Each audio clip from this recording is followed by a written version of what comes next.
Halo, selamat siang semuanya. Perkenalkan, nama saya Dinda Putri Manalu. Saya dari kelas 5C Internasional, Fakultas Ekonomi dan Bisnis, Prodi Manajemen. Dan di sini saya akan mempresentasikan materi terkait dengan mata kuliah Akuntansi Manajemen dan Biaya yang bertentang dengan job posting dan proses posting. Baik, di dalam materi ini ada 8 poin materi yang akan saya sampaikan dalam presentasi ini. Nah, yang pertama yaitu definisi dari job posting dan proses posting, karakteristik dari job posting dan proses posting, perbedaan metode penentuan biaya job posting dan proses posting, manfaat dari job posting dan proses posting, metode dari job posting dan proses posting, masalah khusus dalam perhitungan harga pokok, penggunaan pembiayaan normal dalam metode biaya pesanan, dan juga penggunaan berbagai driver dalam mengalokasikan biaya overhead. Apa itu job costing? Nah, di sini job costing itu merupakan cara pengumpulan harga pokok produk untuk barang atau produk yang dibuat berdasarkan pesanan. Apabila suatu pesanan diterima, segera dikeluarkan perintah untuk membuat produk tersebut sesuai dengan spesifikasi masing-masing pesanan. Nah, contoh perusahaan dari job costing ini yaitu seperti perusahaan furnitur, percetakan, dan lain-lain. Dan juga apa itu dengan proses costing? Nah, di sini proses costing itu merupakan penentuan harga pokok produk yang digunakan dalam situasi di mana produksi hanya melibatkan satu produk tunggal saja dan dibuat dalam satu jangka yang lama atau diproduksi secara terus-menerus. Contoh perusahaan yaitu perusahaan makanan, semen, dan lain-lain. Karakteristik job costing dan proses costing. Nah, yang pertama saya akan menjabarkan karakteristik dari job costing, di mana job costing ini mempunyai karakteristik seperti sistem yang diterapkan pada perusahaannya menghasilkan pesanan dalam bentuk produk atau jasa yang beraneka ragam dan berbeda antara pesanan yang satu dengan yang lain, atau dengan kata lain, produk yang dihasilkan yaitu heterogen. Dan juga biaya produksi diakumulasi ke masing-masing pesanan job. Nah, pesanan ini dapat berupa produk atau sekelompok produk batch of goods. Dan juga biaya per unit produk dihitung dengan cara membagi total pesanan dengan jumlah unit produk yang dihasilkan dari pesanan tersebut. Dan yang terakhir yaitu di dalam sistem biaya job costing ini terdapat kartu biaya pesanan sebagai dokumen yang digunakan mengakumulasi biaya ke dalam pesanan tertentu. Karakteristik dari proses costing. Nah, karakteristiknya yaitu jumlah produk yang diproduksi sangat banyak, bersifat homogen karena menggunakan formula yang sama. Dan juga kos produksi diakumulasi per proses atau per departemen dan dilakukan secara periodik. Dan yang terakhir yaitu kos produksi yang dikeluarkan satu periode dibagi dengan jumlah produk ekuivalen yang dihasilkan pada periode yang sama. Lanjut, di sini ada perbedaan metode penentuan biaya, job order costing, dan proses costing. Nah, sistem perhitungan biaya berdasarkan pesanan atau job order costing. Dalam sistem perhitungan biaya berdasarkan pesanan, job order costing atau job costing, biaya produksi diakumulasikan untuk setiap pesanan job yang terpisah.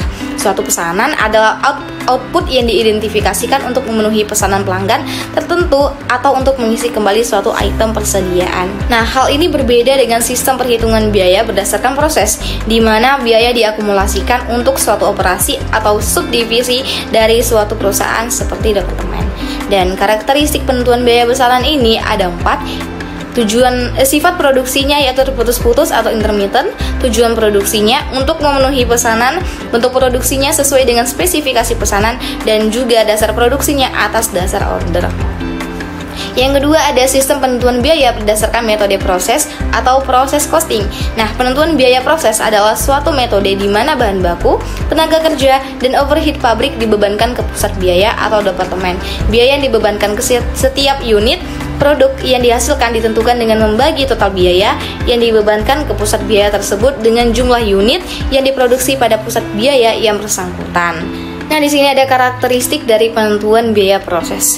Ada 5. Yang pertama itu aktivitas produksi bersifat terus-menerus. Produksi bersifat massa dengan tujuan untuk mengisi persediaan yang siap untuk dijual. Produk yang dihasilkan dalam suatu departemen atau pusat biaya relatif homogen dan berdasarkan standar. Biaya dibebankan ke setiap unit dengan membagi total biaya yang dibebankan ke pusat biaya dengan total unit yang diproduksi. Dan yang terakhir yaitu pengumpulan biayanya dilakukan berdasarkan periode waktu tertentu. Lanjut, sistem pembebanan biaya pada metode harga pokok proses. Semua elemen biaya dibebankan berdasarkan biaya yang sesungguhnya. Elemen biaya tertentu atau BOP dibebankan berdasarkan tarif atau biaya yang ditentukan di muka. Semua elemen biaya dibebankan pada produk atas dasar harga pokok yang ditentukan di muka. manfaat dari job order costing dan proses costing. Yang pertama di sini ada job order costing, di mana job order costing ini mempunyai manfaat seperti dapat menjadi bahan pertimbangan menerima atau menolak pesanan, bisa membantu menentukan harga jual dan beban produksi, bisa mengontrol proses dan biaya produksi yang sudah terjadi, dapat memisahkan keuntungan dengan jelas dan membandingkannya, dan juga bisa membantu membandingkan biaya aktual dan menganalisa histori pesanan. Yang kedua, yaitu manfaat dari proses costing, di mana manfaatnya itu bisa membantu dalam menetapkan harga yang tepat untuk produk dan menentukan apakah biayanya sesuai dengan proyeksi. Yang kedua, yaitu menganalisis biaya dari setiap langkah proses produksi dan distribusi. Mengelola inventaris, biasanya pengelolaan inventaris berhubungan dengan pajak, memantau margin keuntungan, dan menciptakan keseragaman dalam pelaporan. Nah, metode job order costing. Di dalam metode job order costing ini memiliki 3 komponen. Yang pertama yaitu bahan baku langsung, yang kedua akuntansi untuk tenaga kerja, yang ketiga akuntansi untuk biaya overhead pabrik. Nah, biaya bahan baku langsung yang dimaksud di sini yaitu biaya bahan baku langsung bisa ditambahkan pada setiap titik produksi yang berlainan atau secara terus-menerus selama produksi berlangsung. Dan juga akuntansi untuk tenaga kerja. Untuk mengidentifikasi biaya tenaga kerja langsung dan tidak langsung, setiap karyawan membuat salah satu atau lebih kartu jam kerja karyawan untuk setiap harinya. Dan yang ketiga yaitu akuntansi untuk biaya overhead pabrik. Overhead pabrik terdiri atas semua biaya yang tidak dapat ditelusuri langsung ke pesanan, tetapi terjadi dalam produksi atau di luar pemasaran dan administrasi. Metode akumulasi biaya atau cost accumulation method.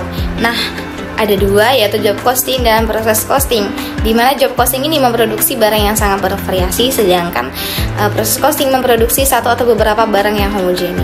Dan job costing biayanya diakumulasikan berdasarkan pesanan, sedangkan proses costing biayanya diakumulasikan berdasarkan proses atau departemen.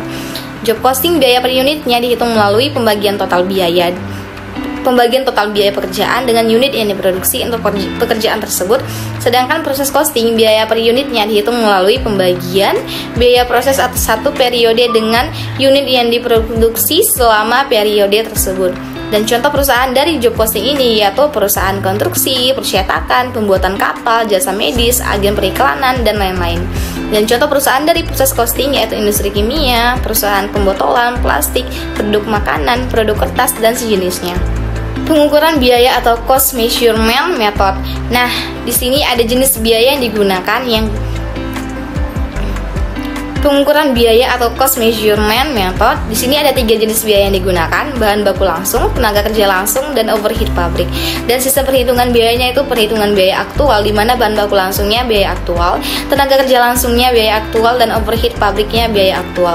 Yang kedua, perhitungan biaya normal, bahan baku langsungnya biaya aktual, tenaga kerja langsungnya biaya aktual, dan overhead pabriknya FOH yang diestimasikan. Dan yang ketiga ada perhitungan biaya standar, di mana bahan baku langsungnya biaya standar, tenaga kerja langsungnya biaya standar, dan overhead pabriknya juga biaya standar. Pembebanan biaya overhead menurut perhitungan biaya normal. Sistem perhitungan biaya berdasarkan volume mengalokasikan biaya overhead pada produk atau pesanan menggunakan penggerak biaya berdasarkan volume seperti jumlah unit yang diproduksi.